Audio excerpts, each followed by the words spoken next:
The two teenagers in England who were detained in connection with the Texas synagogue hostage situation have been released without charges. The main suspect held 4 individuals hostage for 10 hours on Saturday.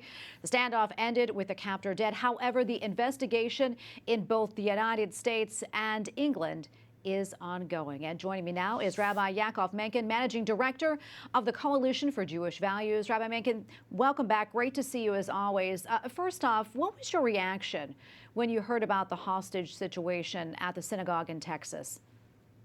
Well, the truth is I only found out about it at the end of the Sabbath for us. So it was about 6 o'clock Eastern time when I found out about it. And thankfully, that was just a few hours before it came to a very positive ending. But there were certainly a couple of very worried hours and a great deal of prayers. Yeah, absolutely. And I understand Malik Faisal Akram, the hostage taker who died at the scene, was from the UK and was actually on a watch list and was known to the UK security agency. Any idea how this person was able to get into the US in the first place? We don't know. You know, the FBI is going to have to answer questions like that. How the TSA, how is it that with all of their security measures and having us remove our shoes at the airport, they couldn't manage to find a guy who was investigated and being actively pursued by MI5 and simply let him walk into the country? And we have no idea how he acquired a gun. Yeah, very, very concerning. I want to talk about the hostages now and how they were able to escape that terrible situation. I understand it was the rabbi who ended up actually jumping into action and throwing a chair at the gunman, and that enabled everyone to escape. What more do you know? I only do know an additional detail that he did engage in security training from a protection organization. I believe it's operated under FEMA.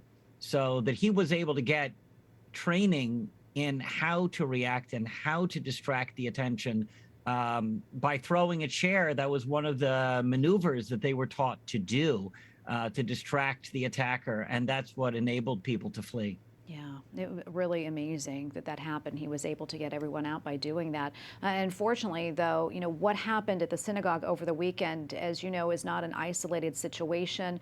In 2018, there was a shooting at a synagogue in Pittsburgh, Pennsylvania, where 11 people were killed, and a deadly attack at a California synagogue in 2019. You know, it used to be no matter where you were in your place of worship, you always felt safe. That is not that way anymore. Can you talk a little bit about that? Well, that's, you know, for us, it doesn't matter where the congregation is located. We know that the gunman was coming after Jews. And so every Jew feels that they are being targeted in these situations. You know, it's an attack on each of us individually because we could have been that target. We were as good a target as the actual people. One of the most alarming things about this is that this particular attacker, this gunman, was acting precisely upon the rhetoric that's been used by the Council on American Islamic Relations over the past decade, at least. They ran recently, in the last 2 months, multiple events in Texas for release of the same convicted American, anti-American terrorist, Siddiqui, who he demanded the release of. And although he flew in from England, this is the era of the global internet. And in an address to Muslims, which was backed by CARE, a CARE official said, you've got to watch out for the Zionist synagogues. You've got to know your enemy, and you have to fight back. Well, Rabbi, we only have about 30 seconds left or so, but, you know, you and I have talked about this rise in anti-Semitism before here in the U.S. and around the world. What do you think is fueling this? What can be done, and what can we as Catholics do to help? Well, you have to see, and you have to tell the truth. You see it all being tied together by radical Islamic terror. The same CARE organization just accused a whole series of mainstream Jewish organizations of Islamophobia.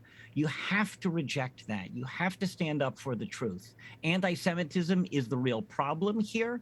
It is obvious from this gunman that the Jews are the ones being targeted, as it has always been. Look at the history of the Middle East. Don't fall for the narrative and stand up for the truth. Well, Rabbi Menken, thank you so much for your time today and for your analysis. We always appreciate it. Thank you.